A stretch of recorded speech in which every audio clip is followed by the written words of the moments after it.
बिस्मिल्लाहिर्रहमानिर्रहीम। अस्सलाम वालेकुम नाज़रीन। अमरीकी तारीख के 59वें सदारती इंतखाबात 3 नवंबर को होने जा रहे हैं। इंतखाबी मुहिम उरूज पर थी कि सदर डोनाल्ड ट्रंप के कोरोना वायरस पॉजिटिव आने से कई सवालात ने जन्म लिया कि क्या इंतखाबात वक्त पर होंगे, लेकिन इस बारे में तारीख वाज़ेह है कि खाना जंगी से लेकर मालियाती बहरान जैसे मसाइल के बावजूद सिवाय 1-2 मरतबा इंतजामी वजूहात के अमरीका के सदारती इंतखाबात हमेशा अपने तयशुदा वक्त पर होते रहे हैं। नाक़दीन ने देखा कि ट्रंप, जिनके अक्सर रद्द अमल फितरी होते हैं, 4 साल पहले तमाम तवक्कुआत और पेशनगोइयां गलत साबित करके व्हाइट हाउस पहुंचने में कामयाब हो गए थे। मगर इस बार कोरोना वायरस के हवाले से लिए गए इक़दामात से अवाम मुतमईन नहीं। फिर नस्ल परस्ती के खिलाफ मुजाहरे हुए, तनाज़ात, लड़ाई झगड़े, मुतनाज़ा ट्वीट से ट्रंप की मकबूलियत में फ़र्क पड़ा। दूसरी जानिब उनके सख्त हरीफ डेमोक्रेट के जो बाइडन, जो साबिक नायब सदर भी रहे हैं, उनके लिए कितने चैलेंजिंग साबित होंगे। पहला अमरीकी सदारती मुबाहिसा ट्रंप और बाइडन में तल कलामी की नज़र हुआ। बाइडन, जो फतह की सूरत में अमरीकी पॉलिसियों को तब्दील करने की ख्वाहिशमंद हैं, क्या ट्रंप को हराने की सलाहियत रखते हैं, जबकि बैरूनी ताकतें किस उम्मीदवार की फतह की ख्वाहिशमंद हैं। बात करेंगे आज के शो में। पहले रिपोर्ट देखिए। मुआशी और फौजी एतबार से दुनिया के सबसे ताकतवर मुल्क अमरीका के सदारती इलेक्शन अगले माह यानी 3 नवंबर के रोज होने जा रहे हैं, जबकि कोरोना वायरस का शोर भी साथ ही साथ जारी है। पहले सदारती इलेक्शन मुबाहिसे में शदीद बदमज़गी देखने में आई। दोनों उम्मीदवारों यानी मौजूदा सदर डोनाल्ड ट्रंप और दूसरे उम्मीदवार जो बाइडन ने एक दूसरे पर संगीन इल्जाम लगाए। फिर अमरीकी मीडिया में ये सदारती इलेक्शन कैसे देखा जा रहा है। एक जानिब फॉक्स न्यूज़ ने जो ट्रंप के हवाले से नरम गोशा रखता है, जबकि CNN की सारी नेक तमन्नाएं बाइडन के साथ मरबूत हैं। सर्वे ट्रंप के खिलाफ जा रहे हैं, लेकिन सर्वे जब भी ट्रंप के खिलाफ जा रहे थे जब वो इससे कबल इलेक्शन लड़ रहे थे, और सर्वे रिपोर्ट्स के मुताबिक ट्रंप की जीत का इम्कान कम था। सदारती मुहिम जो शख्स भी सर करेगा, ट्रंप की चीन से भी बिल्कुल नहीं बनी। शदीद हमलों वाली सफारतकारी और तिजारती पॉलिसी जंग में जानियाना नजरियात मजीद वाज़ेह तर हो गए हैं। अगले मुंतखब होने वाले सदर को कई एक मैदानों में चैलेंजेस का सामना भी होगा। मशरिक़ वस्ता, मशरिक़ बईद और दाखिली महाजों के साथ अफगानिस्तान का अमल अहम किरदार अदा करेंगे। क्या मुमकिन मंजरनामा बन सकता है अमरीकी इलेक्शन और उसके इर्द गिर्द बनने वाली सूरत हाल आज के प्रोग्राम की गुफ्तगू में शामिल है।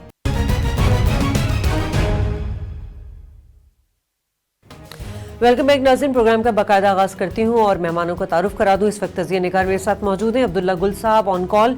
इसके अलावा नादिर बलोच जर्नलिस्ट ने हमें ज्वाइन किया। आप दोनों का बहुत शुक्रिया। अब्दुल्ला गुल साहब, बड़े इंपॉर्टेंट इलेक्शन दुनिया भर में माने जाते हैं। ये 59वां सदारती इंतखाबात है, लेकिन जो मौजूदा सिचुएशन आप देख रहे हैं कोरोना के हवाले से, तो इसकी अहमियत इस वक्त क्या है? रहमान रहीम, बहुत शुक्रिया आपका। देखें, मौजूदा सूरत हाल जो है उसमें सिर्फ कोरोना की ही बात नहीं है, बल्कि इसके अंदर एक और पहलू बहुत अहम है, और वो ये है कि अमरीकी फौज का अफगानिस्तान से मुमकिन इनखला। ऐसी सूरत हाल के अंदर जब एक 9/11 के बाद सूरत हाल थी, और 9/11 के बाद एक बहुत बड़ा चैलेंज जो था वो अमरीकी लीडरशिप को जो था वो कार फरमा था। लेकिन उसके बाद सूरत हाल तब्दील होती चली गई, और जिस अंदाज के अंदर अमेरिकन कौम को एक बिल्डअप किया गया, उनका नैरेटिव जो है वो तब्दील किया गया और उनको एग्रेशन पे माइल किया गया।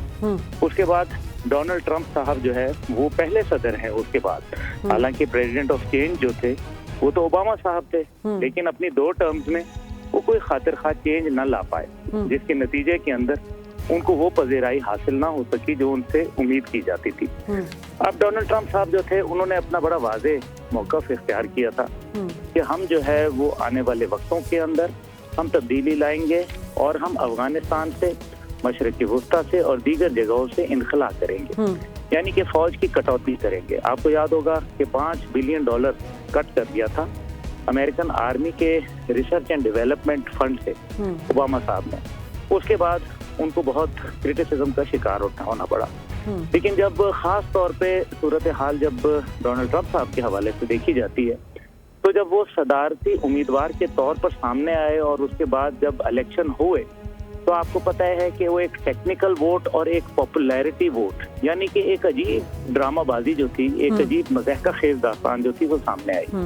और CIA ने बाकायदा जो है डोनाल्ड ट्रंप साहब के ऊपर इल्जाम लगाने शुरू कर दिए। हालांकि वो सदर मुमलिकत थे उस टाइम पे, वो ओथ ले चुके थे, दुनिया के सबसे ताकतवर तरीन शख्सियत की हैसियत थे, लेकिन उसके बावजूद ये मामला चलते रहे। फिर कभी मैकक्रिस्टल जनरल की तरफ से उनको तकलीफ हुई, फिर CIA के चीफ तब्दील किए गए, इसी तरीके से दीगर CIA के जो लोग थे उनको तब्दील किया गया। और अभी भी ये आलम है कि जो पॉलिटिकल अपॉइंटमेंट्स जो डोनाल्ड ट्रंप साहब ने करनी थी वो 100 में से सिर्फ 59% वो कर पाए हैं और 41% जो है वो अभी तक नहीं कर पाए। ठीक है। ये एक बहुत बड़ा चैलेंज है। तो मेरे ख्याल में डोनाल्ड ट्रंप साहब ने जो अपनी पॉलिसी रखी वो पॉलिसी थी कन्फ्रंटेशन की नहीं, बल्कि वो पॉलिसी थी उनकी मफाहमियत की। ठीक है। उसको आप अफगानिस्तान के मफाहमियती अमल से देख लें।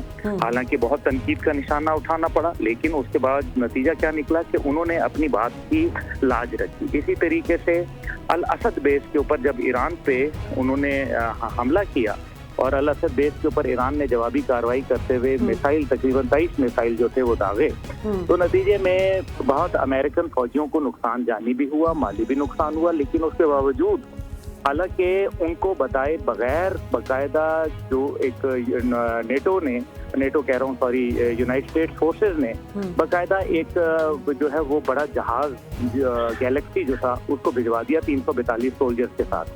लेकिन उन्होंने उसके ऊपर भी बजाय इसके कि वो कोई फौजी कार्रवाई करते, उन्होंने वहां से भी जो है वो अपने मामलात को ठंडा किया। नॉर्थ कोरिया को देख लें, नॉर्थ कोरिया के अंदर जो मेरे ख्याल में अमेरिका के लिए सबसे बड़ा जो चैलेंज था वो नॉर्थ कोरिया था। वहां जाके उन्होंने बाकायदा वहां के सदर के साथ जो है किम जोंग उन से हाथ मिला लिया और इसी तरीके से सीरिया से उन्होंने वापसी की।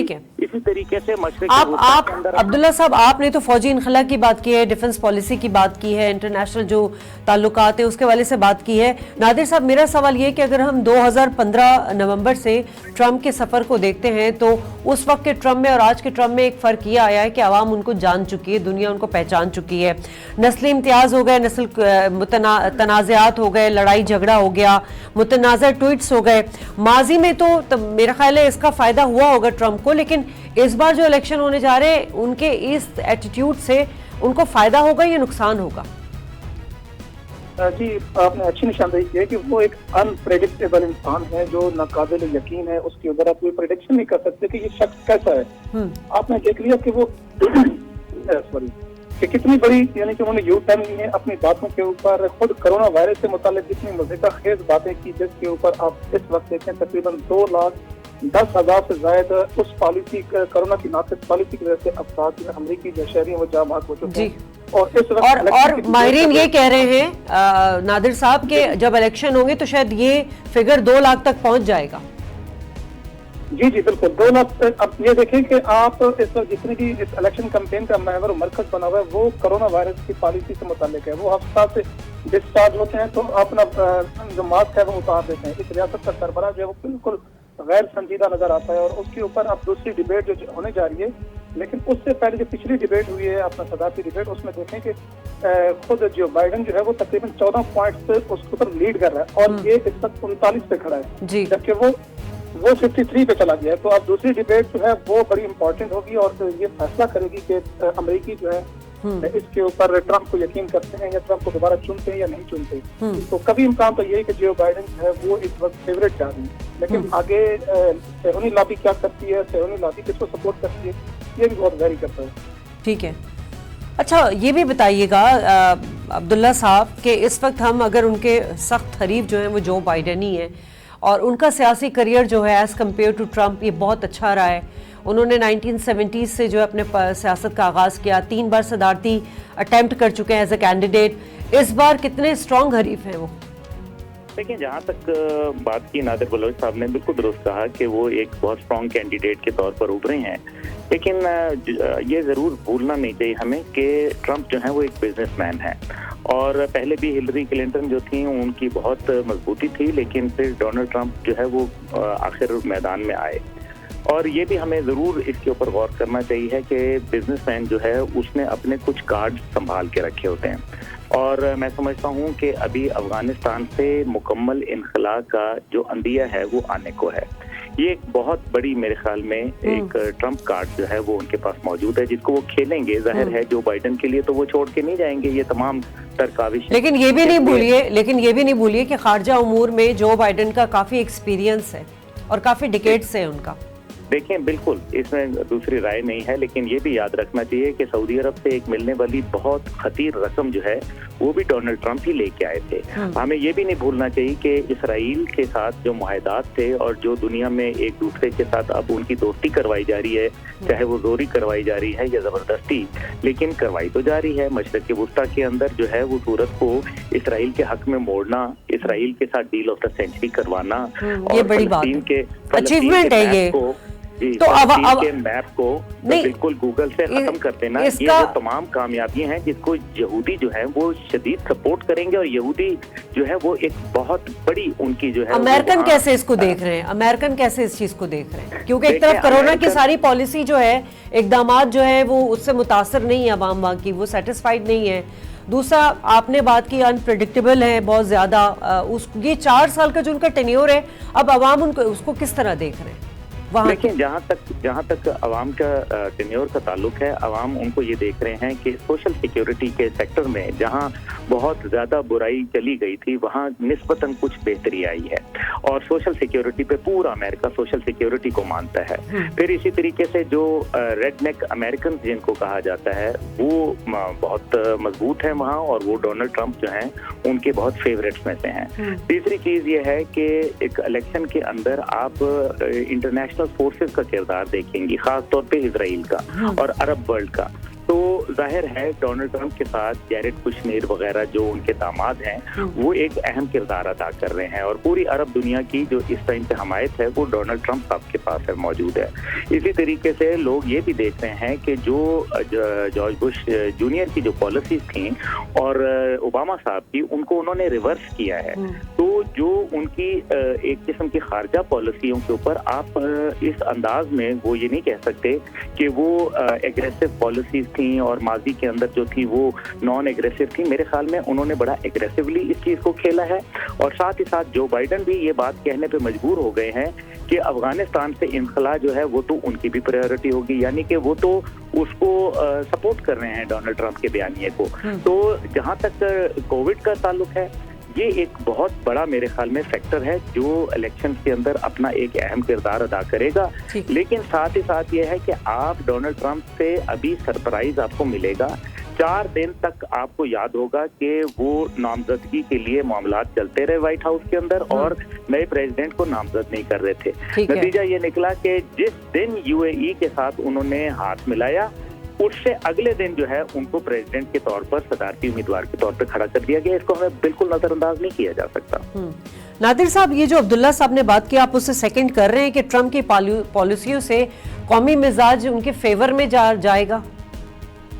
जी बिल्कुल, मैंने जैसे पहले कहा कि सेहनी लॉबी को खुश करने में वो काफी कामयाब हुए हैं। आप ये देखें कि इसराइल का दारुल हुकूमत यरूशलेम शिफ्ट करना हो, या डील ऑफ सेंचुरी की बात हो, या यूएई और कुवैत को तस्लीम कराना हो, तो ये बेसिकली सेहनी लॉबी के हवाले से बहुत मकबूलियत उनके लिए बनी। और वो लेकिन हमें नादिर साहब ये भी नहीं भूलना चाहिए कि अब मईशत बुरे हाल में है, नस्ली इम्तियाज की बात हो गई, पुलिस के मौजूदा निजाम के हवाले से जितना अमेरिका में हमने एहतजाज देखा, हमें इसको भी नहीं भूलना चाहिए। जी बिल्कुल, ये 2 चीजें जो है, कोविड हो गया और जॉर्ज फ्लॉयड की हलाकत के बाद पहले जो डिबेट हुई उसमें भी उससे सवाल किया गया कि आप इसकी मजम्मत करेंगे, तो उन्होंने क्लियरली उसकी मजम्मत नहीं की, बल्कि वो दाएं बाएं निकल गए। तो ये बात तो ठीक है कि इतने बड़े मुजाहरे हो रहे हैं, उसके बावजूद वो इस पर बात नहीं कर रहे हैं। आदमी कितना वैरी करते हैं आगे जाकर, ये तो इलेक्शन डे में पता चलेगा। ठीक है, अब जरा हम बात कर लेते हैं कि ये जो फर्स्ट डिबेट हुई है और अब दोबारा डिबेट होने वाली है, तो ये जो तरीक़ाकार होता है इलेक्शन का, जरा हम इसके बारे में भी जानना चाहते हैं। अब्दुल्ला साहब, क्या तरीक़ेकार होता है? इलेक्शन का तरीक़ेकार बड़ा ही निराला और अनोखा है, यानी कि दुनिया की सबसे बड़ी जो अपने आप को जमहूरियत के तौर पर सामने लाते हैं और सदारती निज़ाम के तौर पर, वहाँ डायरेक्ट लोग इलेक्ट करते हैं प्रेसिडेंट को और वोट के ज़रिए वो करते हैं, और उसके बाद प्रेसिडेंट जो होता है वो अपनी काबीना को लाता है। प्रेसिडेंट के पास जो है वो इंतहा से ज़्यादा इख्तियारात होते हैं, यानी कि इतने हद तक इख्तियारात हैं कि नेवी के चीफ को मालूम नहीं होता कि नब्रास्का सबमरीन जो हैं वो दुनिया में कहाँ मौजूद हैं, जबकि प्रेसिडेंट को मालूम होता है। यानी कि इससे आप उसकी ताकत का अंदाजा कर सकती हैं। लेकिन जहाँ तक ताल्लुक है कि ये जो दो फैक्टर आपने जिसका जिक्र किया कि कोविड का और नस्ली इम्तियाज का, देखें यकीन माने कि ये वो तमाम चीजें तब होती हैं जब एक सुपर पावर लरज रही होती है, जब वो अपनी हैसियत एक सुपर पावर के वो लूज कर रही होती है। ऐसे ही जैसे रशिया जब लूज कर रहा था तो उसके अंदर बहुत सारे टूट फूट का शिकार हुआ। इसी तरह अमेरिका जो है उसके अंदर भी ये एक बहुत बड़ी टूट फूट इसलिए शिकार हो रही है क्योंकि दुनिया के 34% लोग जो थे वो दुनिया के जो 5% लोग थे वो दुनिया के 34% नेचुरल रिसोर्सेज के ऊपर काबिज थे। इसका मतलब है कि वो सिर्फ लेना जानते हैं, देना नहीं जानते। जिस दिन अमेरिकन कौम को देना पड़ गया उस दिन उनके यहाँ टूट फूट का जो है वो शिकार होंगे और यही जो शाखसाने हैं वो आपके सामने होंगे। जो इलेक्शन का तरीकाकार है वो ये है कि एक साल से ये ड्रामाबाजी शुरू हो जाती है जिसको इलेक्शन कैंपेन कहते हैं, और ऐसे में वो सदर को कहते हैं लेम डक प्रेसिडेंट, यानी कि एक लंगड़ी बतख के तौर पर उसको जो है वो याद किया जाता है और उसकी वो ताकत वो अंदाज में नहीं रहती। और खास तौर पर उसकी जो पार्टी की पॉलिटिक्स है वो प्रेसिडेंशियल जो मामलात होते हैं और डिसीजन जो होते हैं उनके ऊपर असरअंदाज होना शुरू हो जाती है, जो आप खुद भी इसको मुशाहिदा कर रही हैं। इसी तरीके से जो उनका एक सिस्टम है जिसके अंदर वो मुख्तलिफ डिबेट्स लेके आते हैं, लोग लेते हैं, लेकिन ये हमें नहीं भूलना चाहिए कि अमेरिकन कौम इंतहाई अनप्रेडिक्टेबल और एक मासूम कौम है। अब हैसियत अवाम इंतहा से ज्यादा मासूम लोग हैं, वो अपने दायरे से जो अपने एम्बिट से बढ़ के वो कुछ देखते नहीं है। इसलिए जो प्रेसिडेंशियल जो सिस्टम्स हैं इनके वो क्लैरिटी होती है उसके अंदर, लेकिन पहली दफा उसके अंदर एम्बिगिटी देखने में आई जब डोनाल्ड ट्रंप का और दोबारा उन्होंने पॉपुलैरिटी और टेक्निकल वोट का जो है वो ड्रामाबाजी की। इससे पहले ये कभी देखने में नहीं आई थी। इसलिए जो उनके अदालतें हैं वो फिलहाल तक तो आज़ाद हैं, लेकिन कई फैसले अदालतों के ऐसे हैं जिसको लगता है कि वो हुकूमत में उसके ऊपर असरअंदाज हुई है। तो इसलिए अमेरिकन जो सिस्टम है वो अब फ्लॉज का शिकार होता जा रहा है और वो टूट फूट का जो है वो सामने आ रहा है। इसलिए मैं ये कहूँगा कि इस बार ज़ाहिरन तो ये सारा बड़ा क्रिस्टल क्लियर होगा ये प्रोसेस, लेकिन मुझे इसके अंदर बहुत सारी खामियां जो है वो आते हुए नजर आ रही हैं और इसकी वजह यह है कि अमेरिका अपना स्टेटस ऑफ सुपर पावर जो है वो लूज कर रहा है। ठीक है नादिर साहब, इलेक्टोरल कॉलेज सिस्टम जो है जो हम सदारती इंतखाबात में देखते हैं यूएसए में, मैं ज़रा 2016 के इलेक्शन को आपको याद कराना चाहूँगी कि हिलरी क्लिंटन राय शुमारी में आगे थी, 30 लाख वोट भी उनके ज़्यादा थे, मगर फिर भी वो हार गई। तो यहाँ सवालिया निशान उठता है इनका जो सेटअप है इलेक्शन का उस पर। अच्छा, मेरे ख्याल में थोड़ा सा इलेक्टोरल कॉलेज को डिफाइन करने की जरूरत है। ये थोड़ा सा कॉम्प्लिकेटेड भी है, पेचीदा भी है। बुनियादी तौर पर इलेक्टोरल कॉलेज एक ऐसा इदारा है जो सदर का इंतखाब करता है। ठीक। और इस कॉलेज के मेंबरान जो हैं जिन्हें इलेक्टर कहा जाता है, अवाम के वोटों से जीते हैं। ठीक। और हर रियासत की कांग्रेस में जितनी सीटें होती हैं उसके जितने सेनेट में होते हैं उतनी इसके इलेक्टोरल कॉलेज में जो इलेक्टर्स होते हैं, यानी अगर किसी रियासत की कांग्रेस में 10 सीटें और उसकी 2 सीटें सेनेट में है तो उस रियासत से जो इलेक्टोरल कॉलेज जाने वाले इलेक्टर्स की तादाद होगी वो कुल 12 होगी। तो ये अब 3 नवंबर को जो है ये इलेक्टर्स जो है चुने जाएंगे और ये कॉलेज बनने के बाद ये अफराद जो है सदर का इंतखाब करेंगे। तो मुख्तलिफ रियासतें जो है बड़ी इंपॉर्टेंट होती हैं इनकी, जहाँ पर मुख्तलिफ वोटों की तादाद जो इलेक्टोरल कॉलेज की तादाद वो डिफरेंट है।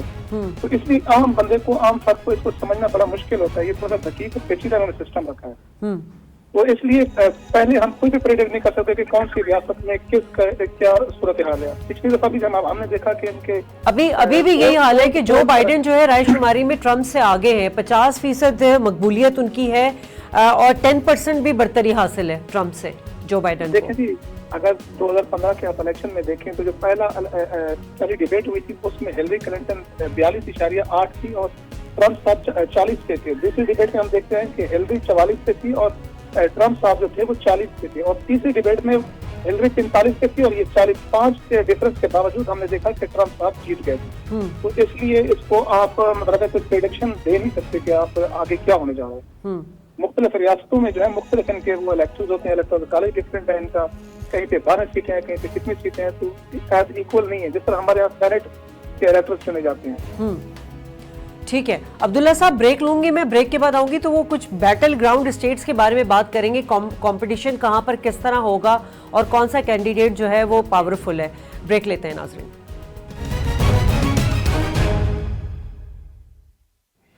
वेलकम बैक नाज़रीन। अब्दुल्ला साहब, मैंने ब्रेक से पहले आपसे पूछा था कि बैटल ग्राउंड स्टेट्स पे इस वक्त कौन मकबूल है, कौन कहां पर मकबूल है?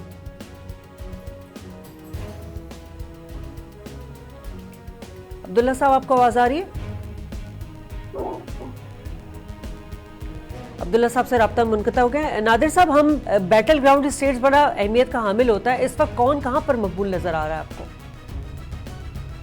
इस हवाले से तो बेसिकली जो मुकाबला चल रहा है वो जो रिपब्लिकन की जगह है वहाँ पर डेमोक्रेट्स और इनके बड़े टफ टाइम देने के लिए तैयार हैं। लेकिन अभी तक हम कोई ऐसा कोई फाइनल इनकी तरफ से कोई ऐसी चीज नहीं है कि मुख्तलिफ रियासतों में किसकी पोजीशन कितनी है। ओवरऑल एक जो उन्होंने सर्वे किया है मुख्तलिफ उसकी तरफ से हमें देखते हैं कि 53% जो है वो जो बाइडन है और ट्रम्प साहब जो है वो 39% है। यानी कि पहले डिबेट के बाद ये वाक़ हुआ है कि तकरीबन 14 पॉइंट जो है वो ज्यादा है इसके जो बाइडन की। ठीक है, अब्दुल्ला साहब से रब्ता हो गया हमारा? अच्छा, ठीक है। अब ये बताइएगा नादिर साहब के ट्रंप की इजराइल के हवाले से पॉलिसी तो जिस तरह हमें कामयाब नजर आई है, लेकिन मुस्तकबिल में आप क्या देख रहे हैं कि मिडिल ईस्ट में इसका क्या इम्पैक्ट पड़ेगा अगर ट्रंप कामयाब नहीं होते और जो बाइडन आ जाते हैं? तो देखिए, जो बाइडन आते हैं तो एक बड़ी तब्दीली जो सामने हमें नजर आएगी वो ये होगी कि रूस के साथ उनके ताल्लुकात अच्छे होंगे। और ईरान के हवाले से आपको याद होगा कि बाराक ओबामा साहब ने जो है एक वायदा किया था 4 मुस्तकिल ममालिक से जो अक़वाम मुत्तहिदा थे और यूरोपीय यूनियन थी जिनकी तायद के साथ एक बाकायदा एक मुआहदा कर पाया था। और उसके बाद हमने देखा कि ट्रंप जब मुंतखब हुए तो उन्होंने आते ही उस मुआहदे से निकल गए और ईरान के ऊपर सैंक्शंस लगना शुरू हो गए। लेकिन नादिर साहब, मैं अभी पढ़ रही थी, रिसर्च कर रही थी, counter intelligence and security centre के हेड जो है विलियम, उन्होंने तो ये बोला है कि रूस चाहता है कि ट्रंप आ जाए। नहीं, मेरे ख्याल में ये तो फिलहाल इसके ऊपर नहीं कह सकते, लेकिन जो बाइडन क्योंकि सीजन पॉलिटिशियन है और वो समझते हैं इसका सूरत-ए-हाल को। और फिर हमने डेमोक्रेट के माजी में देखा कि ईरान के साथ इस तरह उनका मुआहदा हुआ, मामला हुआ, आगे बढ़ा और ट्रंप ने आके उसको सबूताज किया और एक मशरिक़ वस्ता के हवाले से अनसर्टिनिटी उसने पैदा कर दी। और आपने देखा कि चीन के हवाले से ट्रंप की जो एग्रेसिव पॉलिसी है वो भी सबके सामने है। और इस वक्त चीन और अमेरिका जो है तिजारती महाज पर एक सरगर्म है। अगर जो बाइडन आते हैं तो ये ताल्लुकात नॉर्मलाइज की तरफ जाएंगे, मुझे तो ये लगता है। ठीक है, अब्दुल्ला साहब से रब्ता नहीं हुआ हमारा अभी तक। चले, मैं आप ही से कंटिन्यू करती हूँ। नादिर साहब, जैसे कि हम आप बैरूनी ताकतों के हवाले से बात कर लेते हैं, उसमें आप चीन को भी ले लें, ईरान को भी ले लें और रूस को भी ले लें, तो आपको क्या लग रहा है बैरूनी ताकतें कौन से उम्मीदवार की फतह के ख्वाहिशमंद है? मेरे ख्याल में चीन भी चाहेगा, ईरान भी चाहेगा, रूस भी चाहेगा कि जो बाइडन आए, ट्रंप ना आए। और ट्रंप क्योंकि एक तो अनप्रेडिक्टेबल इंसान है और दूसरा ये कि सैनी नाबी के हवाले से जिस अंदाज में उसने एग्रेसिव पॉलिसी अपनाई, जिस अंदाज में यूरोशरम को जो है वो इजराइल का दारुल हुकूमत बनाया, डील ऑफ सेंचुरी और उसके दामाद साहब जिस अंदाज में कुवैत का विजिट करते रहे, फिर यूएई का, फिर हमने देखा कि इजराइल को तस्लीम करने के ममालिक में इजाफा हुआ। तो ये सिलसिला फिर आगे बढ़ेगा और ये ममालिक यहाँ पर रुकेंगे नहीं। फिर उसमें मुमकिन है कि एक वक्त पर एक स्टेज पर आपको सऊदी अरब भी नजर आए कि वो इजराइल को तस्लीम कर ले। तो ये खित्ते के हवाले से एक बड़ी सूरत हाल जो है वो खराब हो जाएगी। और मेरे ख्याल में इन 3 ममालिक के लिए बिलखसूस जो है ईरान, चीन और रूस के लिए बुरी खबर होगी ट्रंप की सूरत में। और अगर जो बाइडन आता है तो फिर उन अफराद के और सऊदी अरब के वो इत्तेहादी जिसमें सऊदी अरब भी सारे से उनके लिए एक मायूसी का सामान पैदा होगा। ठीक है, अभी चूंकि इंतखाबी मुहिम चल रही है, अब 2 महीने रह गए हैं, बल्कि उससे भी कम, 1 महीना रह गया अब तो। इस वक्त इंतखाबी मुहिम के हवाले से जैसे हमने पहले देखा था कि हिलरी क्लिंटन की इंतखाबी मुहिम में और फिर उन पर साइबर हमले भी हुए थे। अभी बाइडन है, बाइडन का क्या लग रहा है कि इस तरह के कुछ इल्जामात उनके सामने से भी आ रहे हैं या अभी हर चीज़ क्लियर चल रही है? बाइडन में जैसे मैंने कहा कि सीजन पॉलिटिशियन है और एक उसके साफ और शफाफ कैरियर है, उसके बेटों के हवाले से ट्रंप ने इल्जाम जरूर लगाए। लेकिन अभी कुछ क्लिप्स भी तो आए थे कुछ खवातीन के साथ, वो उसको किस तरह देख रहे हैं आप जो बाइडन? मेरे ख्याल में ये एक पॉलिटिकल स्टेटमेंट्स होती हैं, इस तरह के इल्जाम होते हैं, उनकी कोई हैसियत नहीं होती। जब एक उम्मीदवार नीचे से ऊपर एक पार्टी को हेड करने के लिए मुंतखब हो जाता है तो फिर ये इल्जाम उनकी कोई वैल्यू नहीं होती, सिवाय ये कि वोटर को जो है अपनी तरफ कायल करने की। ठीक है, अच्छा, अमरीकी इंटेलिजेंस की हिकमत अमली क्या नजर आ रही है? जिस तरह आपने बताया कि पहले CIA जो है वो जरा खायफ था ट्रंप से, इस बार क्या हिकमत अमली है? इनके बारे में तो कुछ भी नहीं कहा जा सकता, क्योंकि पहले ये भी इल्जाम लगे कि उन्होंने रूस के साथ मिलकर वो इलेक्शन में रिगिंग कराई। और ये सूरत हाल ज़ाहिर तो ये ऐसा कोई काम नहीं करेंगे जिससे रियासती अंदर जो है इंतशार हो। जैसे कि आपको मालूम है कि ट्रंप साहब ने जब इलेक्शन कैंपेन का आगाज किया तो उन्होंने ये कहा था कि अगर मैं ना जीता तो फिर धांधली हो गई। यानी कि इसका मतलब ये है कि उन्होंने रियासती इदारों को भी सवालिया निशान बना दिया है और पूरी दुनिया में एक अपने आप को डेमोक्रेटिक कंट्री कहने वाला, उसका एक 4 साल सदर रहने वाला ये कहे कि अगर मैं ना जीता तो धांधली हो गई, तो इसका क्या मतलब है? इसका मतलब तो ये है कि रियासती इदारे इतने नाकारा हैं और फिर एक सदर जो अभी भी सदर है वो इल्जाम लगा रहे हैं। तो मेरे ख्याल में इदारे बड़े मोहतात रहेंगे ठीक है इन इल्जाम के बाद। ठीक। जनूबी एशिया के हवाले से नादिर साहब क्या आप प्रेडिक्ट करेंगे, क्या मुमकिन पॉलिसीज हो सकती हैं? क्योंकि ट्रंप होगा तो वो तो उसी तरह ही होगा या और सख्त कुछ एक्शंस हो सकते हैं जनूबी एशिया में? देखें, भारत के हवाले से, मोदी के हवाले से ट्रंप की पॉलिसी बातें है, वो पाकिस्तान नहीं आया, वो इंडिया चला गया और इस वक्त कश्मीर हमारा जो है मुकम्मल तौर पर जो है मोदी के कब्जे में है। और इतना अर्सा बीतने के बावजूद हमने देखा कि की तंजीमें भी खामोश हैं, अमेरिका भी खामोश है, कोई उस पर बात नहीं की जा रही। तो इस हवाले से एक बड़ा अलमिया बनेगा कि एक तरफ कश्मीर मुसलमानों के हाथ से जाएगा तो दूसरी तरफ फलस्तीन के लिए सूरत हाल बहुत बदतर हो जाएगी। जैसे डीलक्स सेंचुरी की मैंने बात की, तो ये डीलक्स सेंचुरी का मकसद तो यही है कि जमीनें खरीद लें और ये वहाँ के जो मकीन हैं, जो जमीन ज़्यादा हैं, उनको निकाल के बाहर फेंका जाए और लाखों फलस्तीनी वो जहाँ चल रहे हैं उनका कोई मुस्तकबिल ना हो। हत्ता के स्कूल में जो पढ़ने वाले बच्चे घर पे उर्दन हो या मगरबी पट्टी हो उस पर रहने वाले उनको भी निकाल बाहर किया जाए। तो 2 रियासती जो हल था फलस्तीन का वो भी सबूताज होगा और अक़वाम मुत्तहिदा की उन कोशिशों को भी जो साबका करारदाद है उनको भी नुकसान पहुंचेगा ट्रंप की सूरत में। ठीक है। और दाखिली पॉलिसी पर क्या असरात मुरतब हो सकते हैं? क्योंकि जॉर्ज फ्लाइड का तो एक हमारे पास एक केस है जो नस्ली फसादात के हवाले से सामने आए थे। दाखिली पॉलिसी कुछ चेंज होगी? मेरे ख्याल में दाखिली सतह पर जिस अंदाज में उन्होंने स्टेटमेंट दी और जिस अंदाज में उन्होंने जॉर्ज फ्लाइड के हलाकत के ऊपर कोई रिएक्शन नहीं दिया, तो मेरे ख्याल में अफ़वाम में शिद्दत आएगी और वो अफराद, वो मुजाहरे जो हजारों की तादाद में हुए लेकिन इंटरनेशनल मीडिया ने भी उसको कवर नहीं किया, पाकिस्तान में भी उस तरह कवर नहीं हो सके, ये तहरीक मज़ीद मजबूती के साथ आगे बढ़ेगी और अमेरिका जो है काफी इंतजार की तरफ जाएगा। ठीक है। और पाकिस्तान का क्या रुझान देख रहे हैं? यकीनन पाकिस्तान ट्रंप से तो वैसे उसकी पॉलिसी से नाला है और इमरान खान साहब बड़े वाज़ेह अल्फाज में ये बात कह भी चुके हैं कि कोई डू मोर नहीं होगा, नो मोर होगा। तो क्या लग रहा है आपको, पाकिस्तान का फेवर जो है वो जो बाइडेन की तरफ जाएगा? पाकिस्तान के लिए भी यही फायदेमंद भी उनको ये नजर आ रहा है कि कश्मीर के ऊपर हमारा साथ अमेरिका ने नहीं दिया और आपने देखा कि इवन के OIC के ममालिक ने भी नहीं दिया और हमारा बरादर इस्लामी मुल्क सऊदी अरब ने भी नहीं दिया और इसका इजहार शाह महमूद कुरैशी ने भी दिया। उसके बाद हमने देखा कि यहाँ से अफराद भी गए, शख्सियात भी गई, आर्मी चीफ साहब भी गए उनको घायल कर उनको मनाने। और तो ये पाकिस्तान के लिए जो है ट्रंप की सूरत में एक बड़ा मसला बनेगा। और जब चीन की बात करते हैं, अब चीन को साथ उसके मसले मसाइल चल रहे हैं और बुनियादी मकसद सी पैक को सबूताज करना है, तो वो फोर्सेज और वो ताकतें जो चाहती हैं कि इस वक्त पावर ऑफ शिफ्ट जो है वो मगरब से मशरक की तरफ ना आए, तो वो एशिया की तरफ इस तरह जल्दी में पावर की शिफ्ट नहीं होने देंगे। इस तरह से मसाइल भी बनेंगे। और अभी आप पाकिस्तान में सियासी सोचाल देख भी रही हैं, किस अंदाज में पोलराइजेशन चल रही है। लेकिन क्या ऐसा होता है कि सदर पॉलिसीज तो हमेशा एक ही बनाई जाती हैं, अगर सदर चेंज भी हो जाता है, जो बाइडेन आ जाते हैं, तो जो दीगर दुनिया के अहम इश्यूज के हवाले से जो पॉलिसीज हैं वो तो वैसे की वैसे ही रहेंगी? लेकिन ये बात होता है कि खुद की निज़ाम में यही होता है कि अमेरिका जो है हर जगह पर अपना खुद डिसाइड करता है कि किस मुल्क में उसकी पॉलिसी क्या होगी और मुस्तकिल जो उनके पॉलिसी मेकर बैठे होते हैं वो पॉलिसी बनाते हैं और ये अफराद लेके चलते हैं। कुछ लोग शिद्दत के साथ लेके चलते हैं, कुछ लोग उसको जो है मकामी सतह के ज़मीनी हालात को देख कर करते हैं। लेकिन ट्रंप से हमने देखा कि किस तरह उसने ईरानी जनरल को जो है कत्ल करने की ठानी और वहाँ के मकामी कानून को बगदाद में एयरपोर्ट पर निशाना बनाया और बड़े धड़ल्ले से कहता है कि मैंने आर्डर दिया, यानी कि आलमी कवानीन उसने अपने पांव तले रोक दिए।